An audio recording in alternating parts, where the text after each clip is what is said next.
আমার এটা দেখে অনেকের মনে হয়েছে যে সে হয়তো বা রানীর মতো আসবে, কিন্তু সেও দেখি চাকরানির মতো আসলো। সবার ভাগ্যে তো আর সবকিছু জোটেও না, আর ভাগ্যটাও কিছুটা তো জয় করে নিতে হয়, যেটা হয়তো অপু রানী হিসেবে জয় করেছে, আরেকজন চাকরানী হিসেবে পারেনি কিছু করতে। অপু বিশ্বাসের মতো করে রাজরানী হয়ে সাকিবের জীবনে আসতে চাইলেও তা কখনোই পারেনি শবনম বুবলি, বরং রাজরানীর বদলে চাকরানী হয়ে আসতে হয়েছে বুবলিকে। ঠিক এমনই কিছু মন্তব্য করে প্রকাশ্যেই বুবলিকে অপমান করেছেন অপু বিশ্বাস। তার দাবি সাকিবকে তার থেকে ছিনিয়ে নিলেও তা ধরে রাখতে পারেনি বুবলি, বরং বিয়ের 4 বছরের মাথায় তাদের সম্পর্কটি বিচ্ছেদে রূপ নেয়, যা কিনা সাকিব অপুর সম্পর্কের অর্ধেক পরিমাণ সময়ও নয়।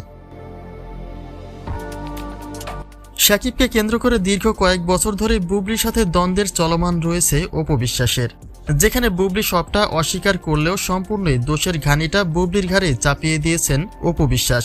পাশাপাশি বিচ্ছেদের পরে নতুন আরও একটি ইস্যু দেখিয়েছেন অপু।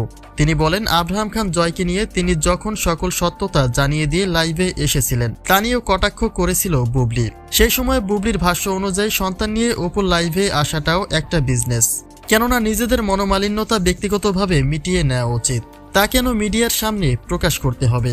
আর এই দিকগুলি বিবেচনা করে সাকিব অপুর সম্পর্ক ভেঙে যাওয়ার পেছনে বুবলির সম্পূর্ণ হাত রয়েছে বলেই মনে করা হয়েছিল। পরবর্তীতে 2022 সালের কোনো একটা দিনে সাকিব বুবলির বিয়ের সবটা প্রকাশ করেন শবনম বুবলি, কিন্তু সেখানেও সম্পর্কের শুরু হতে না হতেই বিচ্ছেদের সুর তোলেন সাকিব খান, যা বুবলির জন্য অনেকটাই কষ্টদায়ক ছিল। এমনকি শেজাদ খান বীরের খোঁজ নেয় না সাকিব খান, এমন প্রসঙ্গে একাধিকবার মুখ খুলেছেন বুবলি। আর এই দিকটাই মূল প্রসঙ্গ হিসেবে টেনে নিয়েছেন অপু বিশ্বাস। তার দাবি, সাকিবকে ছিনিয়ে নিয়ে সুখের সংসার গড়তে চেয়েছিল বুবলি, কিন্তু কথায় আছে ভাগ্য সবকিছুর মূল।